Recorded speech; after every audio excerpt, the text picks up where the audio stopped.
Hello and welcome to a new Q&A here on the channel. You might be able to hear it, my voice is slightly impacted by a weird infect and allergies, but we will power through, so enough about this self-pitying.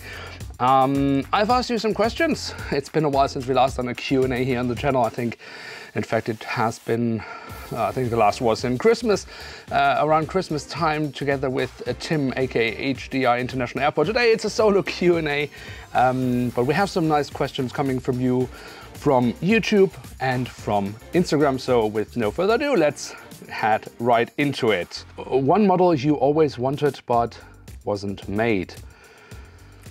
A model that has never been made. I don't know if LATAM still operates the A318. I know that LAN-Chile, before the merger, they definitely did have the A318, and there was made a model of that. But since the merger of LAN-Chile and TAM from Brazil to create LATAM, I mean, we haven't really gotten any narrow bodies from them so far.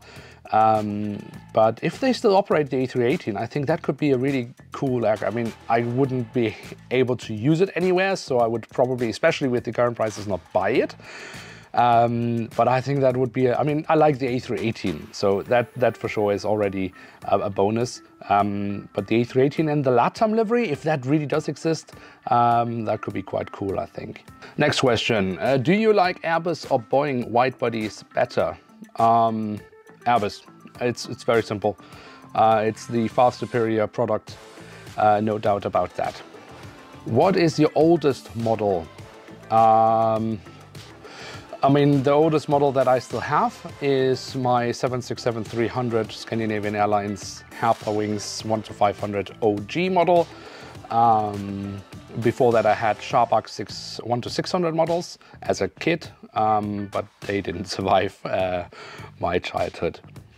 Then, if you could make or refurbish a Halper model, which one would it be? Very good question. I've been thinking about that quite a bit. Yeah, I mean, this is, I don't think it would be a model that would have a lot of collectors excited, but if I could refurbish a model that was made in the past and that I would like to see as an NG model, that would actually be the 737-700 of Maersk Air. I have that as an OG model, got it as a kid. I loved that 1990s livery of Maersk Air. I have a lot of childhood memories with the airline and the 737s from Maersk Air. They were really great, yeah, seeing that as an NG model, Halper's 737 mode is really good. That could be cool, but obviously I don't think this is a model that would excite a lot of collectors, and this is really just because I have so many childhood memories with that. So not just to have it as the OG model, but actually have it as an NG model, newly made. That would be quite cool. All right, then we have quite a few more questions coming from Instagram. Should Halper also make all 1-500 aircraft types in white liveries? That is a very simple yes, they should, but they lack the vision. I try to be friendly here. They lack the vision to do something like that. It's not that they don't know that people want to have it, but yeah, it will not come. Would you like to see more VIP aircraft types in 1-500? So yeah, private aircraft for sure, definitely. I mean, the reality is, you know, I'm interested in civil aviation. I like passenger aircraft. Military aviation I don't know much about, and I'm not very interested in it. When it flies by me and I'm filming it, why not? But I'm not going to travel for it. Private jets is, I think, something that interests me even less than military aviation. But it is an essential part. It's something we see everywhere, and for sure it's something we desperately need in Scale 500, and we are getting way too little. I mean, yes, Halper did this year some VIP aircraft, some governmental and also some private aircraft, but I mean, How many private 747-800s do you know of? There aren't that many. So of course we need smaller aircraft. We need Gulfstreams and whatever, what else is flying around. Why not even a Boeing business jet? Why not? Yes, we desperately need much more of that, and it's a joke that we don't get it. JC Wings in 1 to 500. What aircraft types and airlines go? Okay, quick thinking. Obviously, JC Wings, if they were ever to go seriously into scale 500, which they definitely should, they would need to go into bread and butter. And I know I've said it before, it might not sound that exciting, but they need to do A320s, 737s, Lufthansa, Air France. Who's flying the 737 nowadays? In Europe? See, now I'm struggling, but you know what I mean. A320s, 737s, bread and butter, Southwest, get some North American into it. The most common things, the things we see everywhere, that's what they need to do, because that's the mass products that sell. And then you can make these special livery A&A models every now and then, as they do. They can basically be paid for by these mass-produced bread and butter models. That's, I think, the only way you can really succeed in a scale. So yeah, A320s, 737s, almost every livery you can find out there, every airline produce it. Oh, then we have a very interesting question here. What would be your suggested alternate price for Halper models instead of the current? Excellent question. Yes, I have been very critical of Halper's prices for a long time, and especially with the latest increase. So yeah, it's a very relevant question. What should the prices be? Now, I know the times of having models ranging between 15 to 20 euros, those times are gone. And that's fair enough, because, I mean, prices change. You have the regular, the normal inflation. So that's all good. But a realistic price with what we are getting at the moment from Halper Wings for these models, take 10 euros off. 30 euros narrow bodies, 35 euros wide bodies, and that's it. They can't charge more for what we are getting. If they want to charge more, they need to add more to the models. Plain and simple. What type of GSE would you love to see Halper do? Very good question. Again, I'm kind of reverting back to the bread and butter business here. I'm not trying to promote either bread or butter. But I would love to see them. I mean, they need to do everything that has to do with luggage and cargo. So any kind of vehicles that have to do with that, small containers, en masse. You can't get enough of that. I would very much like them to redo the little belt loader they did 1,000 years ago, and that barely matches any aircraft. I think it just about matches a 757, but definitely not a 737 or any aircraft that would, or any other aircraft that would be using that kind of belt loader. So I would like them to refurbish that and make a proper belt loader, and that would be nice. Sure, why not have more variety in buses and stuff like that? So really the most basic things, and after that, yes, we can then talk about should we have fire trucks in various colors and so on and so on. All good, we should have that, but get the bread and butter, get the most basic things we need on an airport done. We hardly get enough of it. And then we can extend and expand out to all the other stuff that we need on an airport setup. If you were to create a new model airport, which airport would you choose to replicate?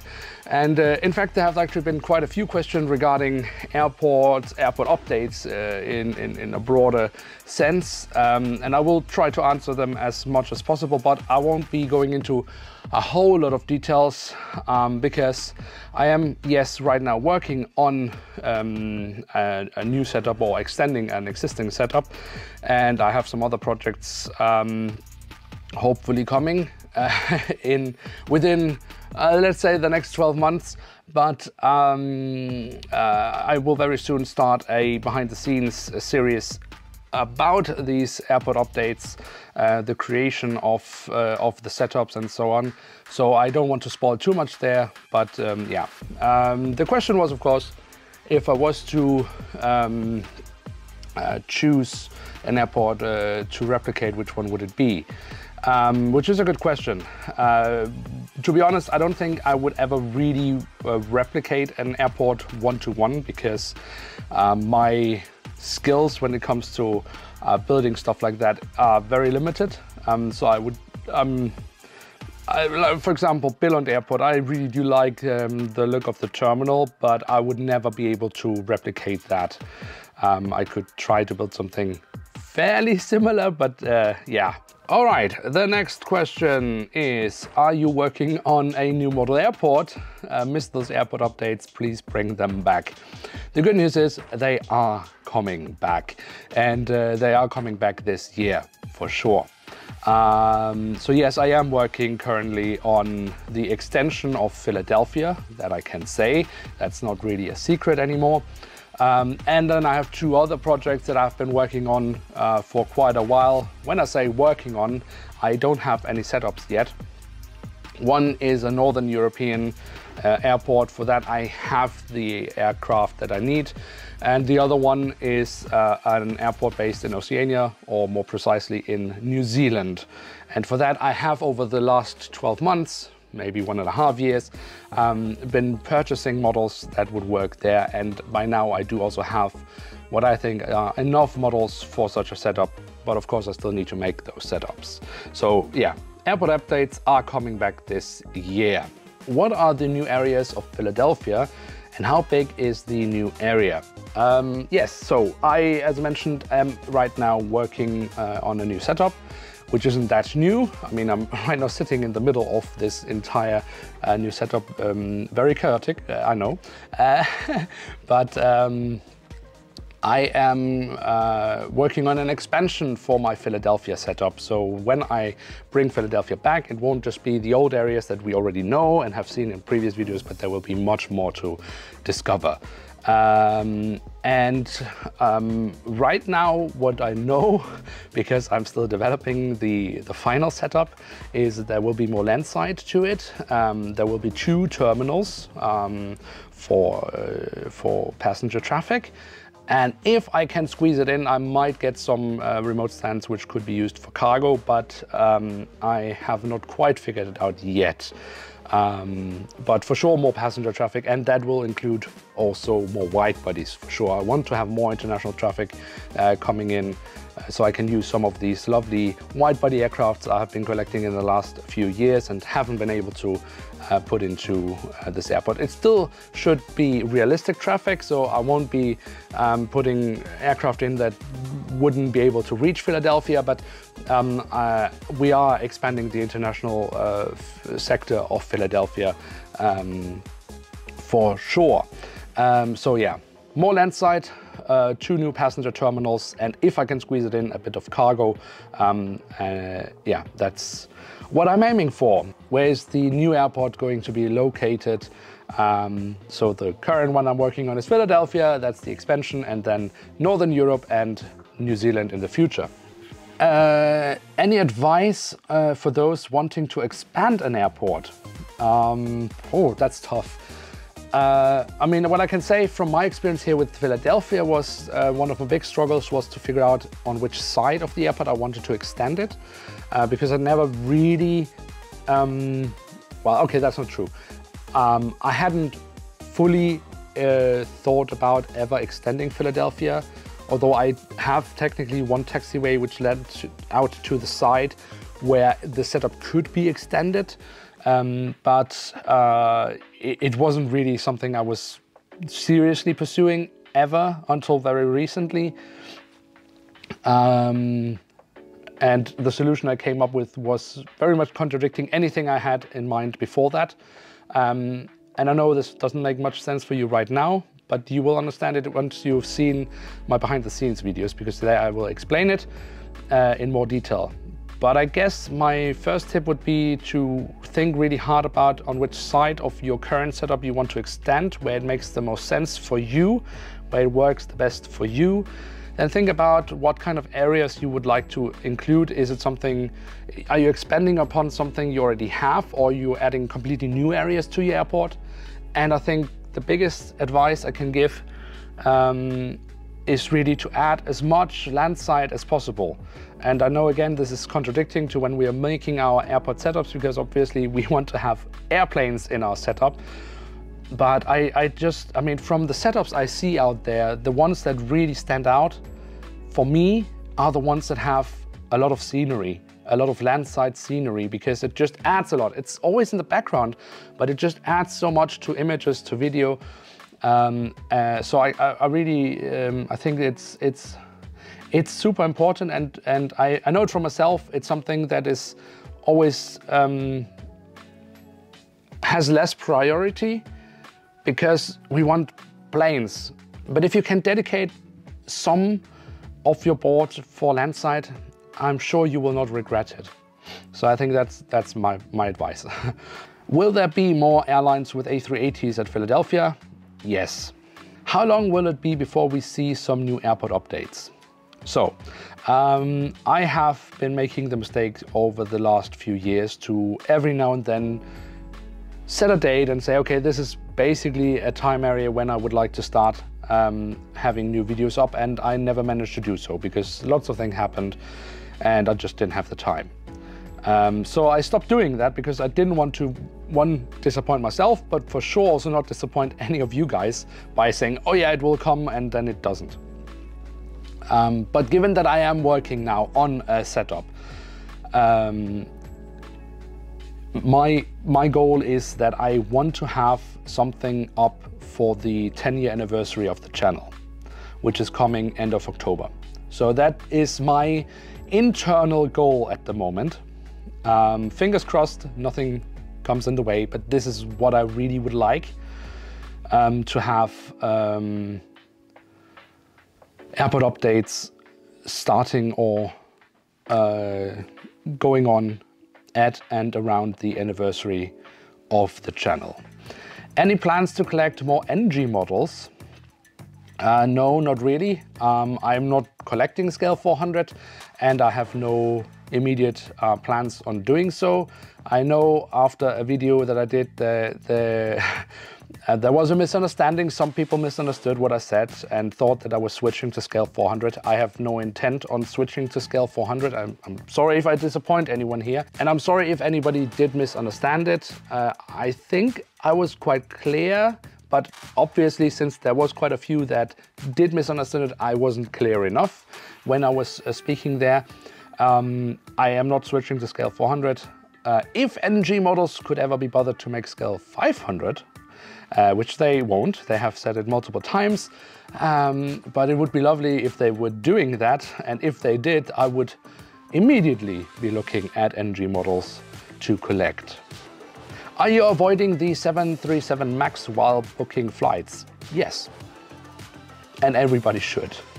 All right, what do you think about German Airways having one plane painted with an Halper livery? So yes, German Airways is getting a Halper sticker celebrating the 75th anniversary of Halper.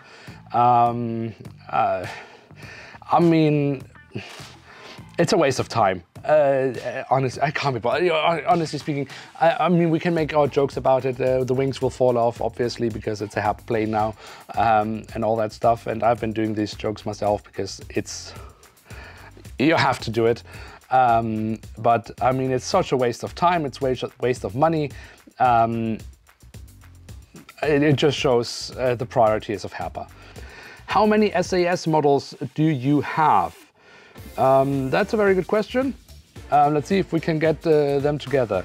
So I have wide bodies. Obviously I have the 767-300 in the Euro wide livery. It's an OG model from Halper Wings. That was my first Halper Wings model. Then the A350-900, an A330-300, two A340-300s, one from Halper Wings, one from Starjets. Then I have an A321 that does exist both from Starjets and Halper Wings. I have the Halper Wings one. Then I have two A320neos, one in the old standard livery, one in the new standard livery. I have an A319, that's the one in the retro livery. Then I have two 737-700s, again, one in new livery, one in the old standard livery. A 737-800, two CRJ-900. I have two ATR-72 in the new livery, and then I have 3 or 4.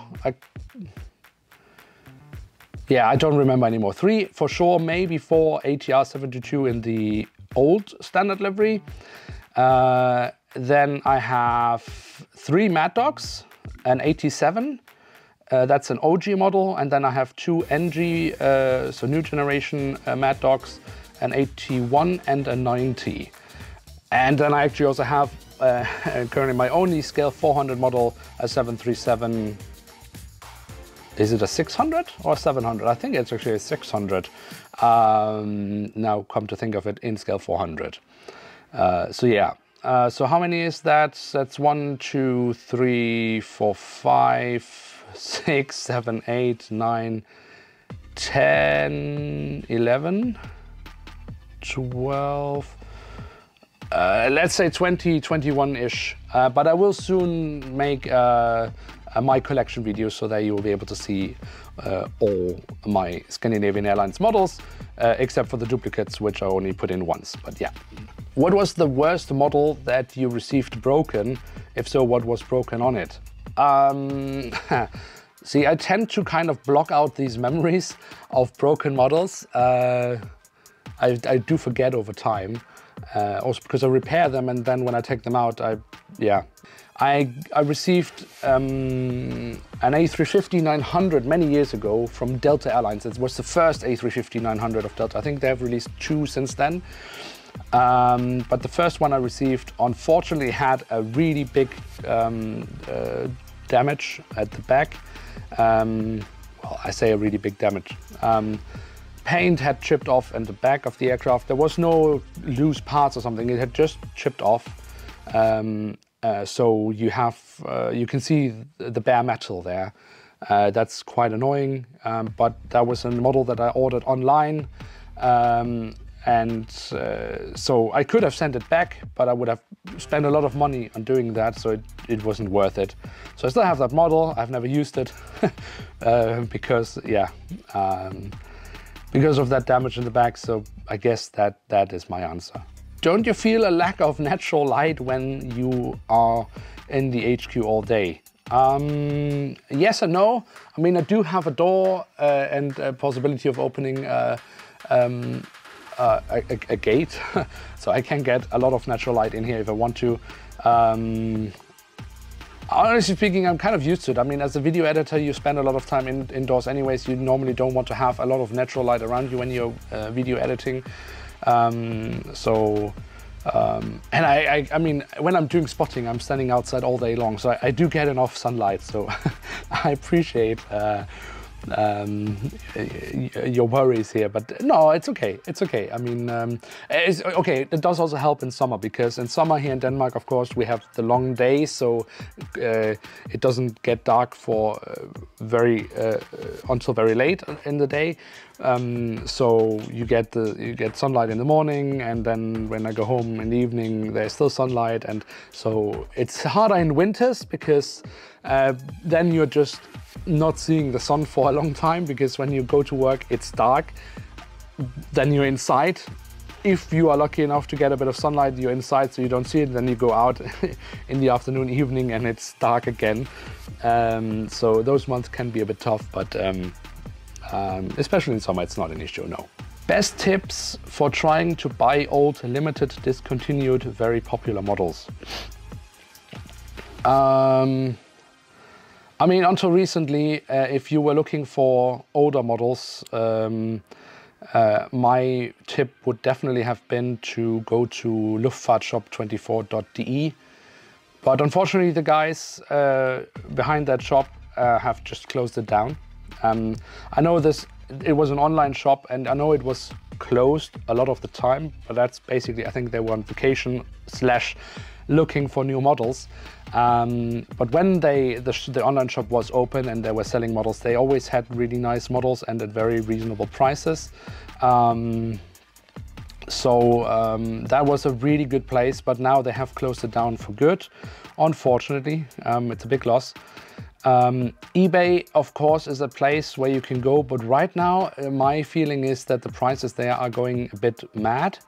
And of course, when you are looking on eBay, you need to have a lot of patience because you never know what is popping up. And if you're really looking for specific things, you basically would need to be there all the time to really follow up on when something is popping up that is of interest. So my best tip I can give right now is if you're looking for old, limited, discontinued, very popular models, go to a collector's fair. It is by far the best place you can go. Find your local collector's fair. If you have anything near you, go there. One thing is that you will meet a lot of friendly people, like-minded people that are also collecting, which is always cool, which is always nice. You have a lot of sellers there, and most of the time also for very reasonable prices. And you can always find some treasures there. So go to your local collector's fair. That is my tip. Any advice, we continue basically here, any advice for people wanting a lot of models but who can't afford to buy too many at once? Don't. It's not a race. It's not a race, so don't. Look, this is a hobby. And as much as I love these plane models, we should never forget they're not important. Yes, they are important to us in the sense of we like planes and it's a hobby that we like to cultivate, but realistically, it's a little metal tube with a bit of paint. It's not important. So don't give it too much importance. But of course, and I fully understand it, and myself, I mean, I'm a passionate collector, so it does mean something to us. But it's not a race. No one has started off with a collection with hundreds of models.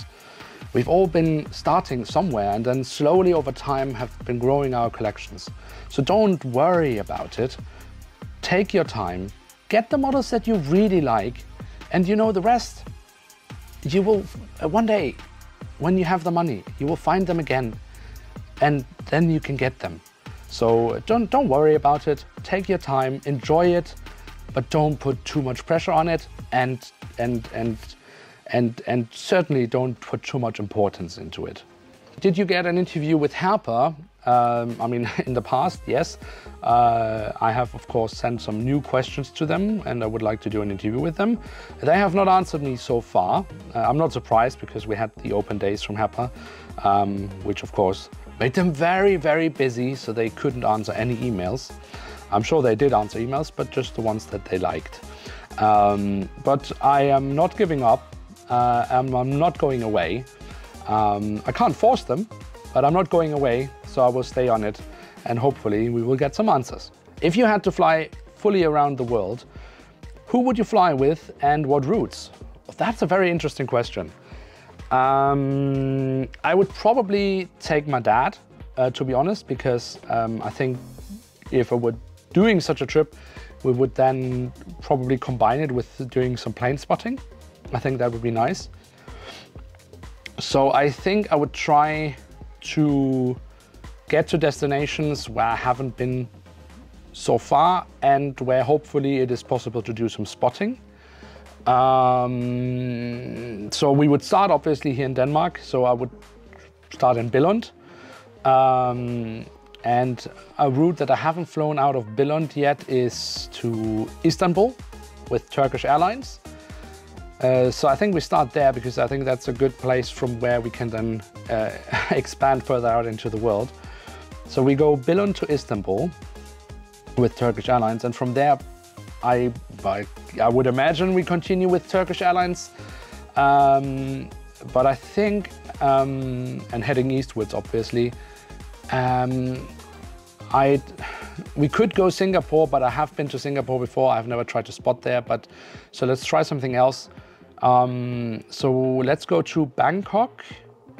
I don't know how good Bangkok is for spotting, but if it's not good, then I think some of the island destinations in Thailand are.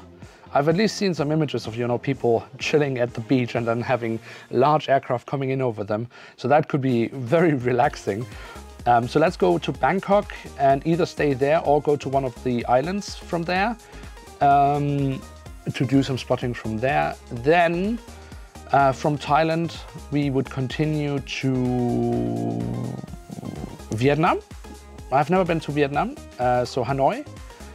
No idea if it's good for spotting there, but I think Hanoi is also a very nice holiday destination.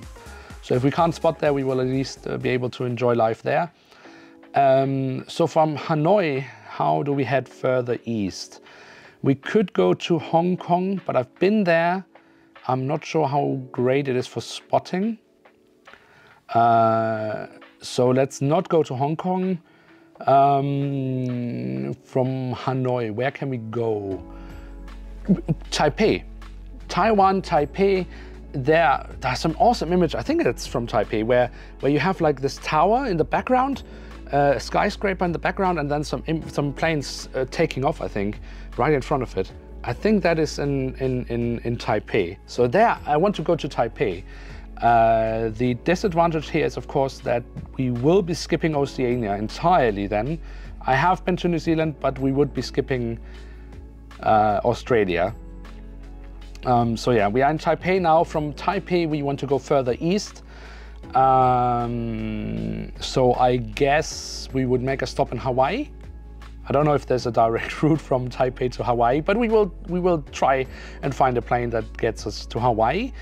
Now we're in the US. We don't want to continue to mainland US because I've been there, done that. Although no, we will go to mainland US, but not the West Coast as such. I mean, it is also West Coast, but not, you know, California. We will go to Anchorage, because Anchorage, I know, is a great place for spotting. You get some very interesting traffic there.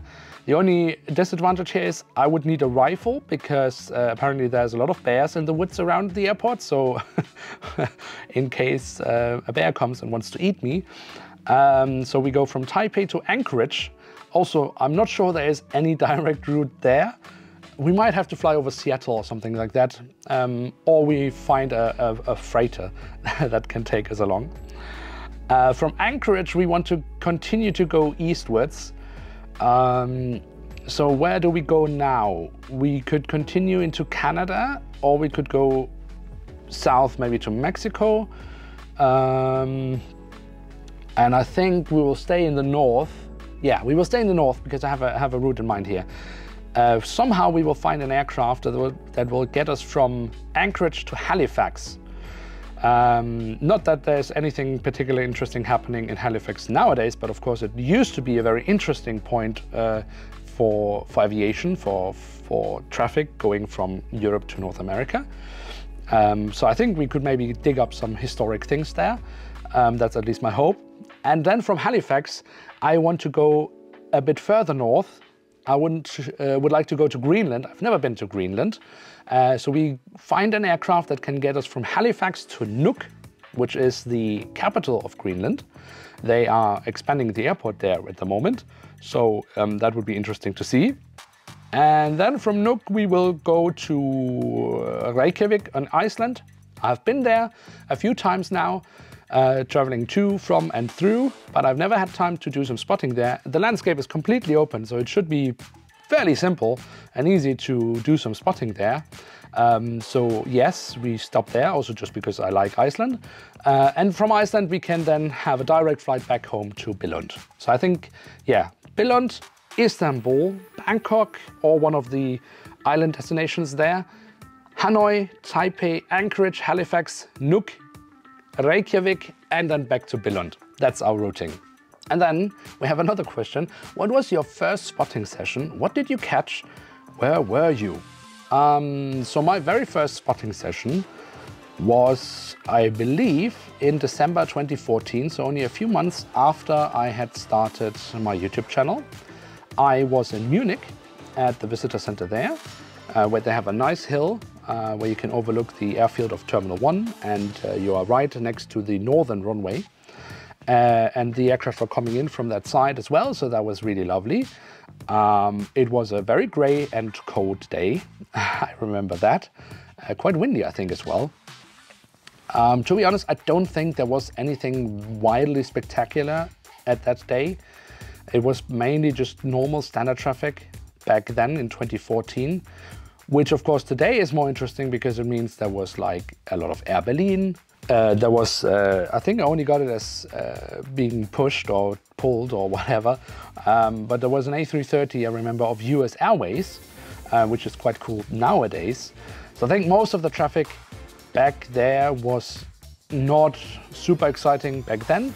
Now looking back, there's some retro stuff, Air Berlin, US Airways stuff that doesn't exist anymore. And I think the highlight back then, when I was doing the spotting, would probably have been, I think there was a Qatar 787, a Dreamliner, which of course in 2014 was still relatively new. I think that was probably in 2014 the highlight from that spotting session. But yeah, other than that, just a bunch of standard traffic in very grey weather. All right, so we have another spotting related question. Rarest catch while plane spotting, which is very difficult. I mean, I remember that was also back in Munich actually. There was a Dash 8 coming in and I had no idea what it was from. And many years later I figured it out. It was from the French civil defense, I guess. And it is one of these Dash 8s that they have that they can use as, what's it called? You know, that you can use when you have large fires to put them out. It didn't have the tank that they apparently can install underneath, but that came in. The recording is not very good, unfortunately, but that came in. I think technically the rarest would probably, I mean, some special liveries that I don't remember anymore, but when I was in New Zealand doing spotting in Auckland, the 737 of Air Vanuatu, I think they're called, and they only had, back then definitely only had this one 737. I think they only recently went into voluntary administration, I guess. I don't know if they have resumed services, but given that this aircraft only existed once, that would, I think, work as a rare catch. And then obviously the Antonov 225, which I got both at the arrival and departure in Billund, which turned out to be a much bigger event. I mean, it was a big event. It was the first time the Antonov 225 came to Billund, but it turned out to be even bigger than we all thought, as it ended up being the last commercial flight of that aircraft. So I would say that also matches the category rare catch. Yeah. All right, and then I think to round off this Q&A, the final question: what's your favorite beer?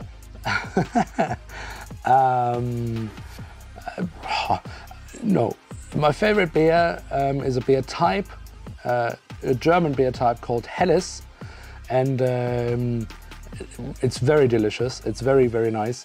Helles, especially from and around Munich, awesome. Weihenstephan, Spaten, Paulaner, you name it. These breweries make very nice beer, and Helles is excellent. If you have the opportunity to try it out, you should do that.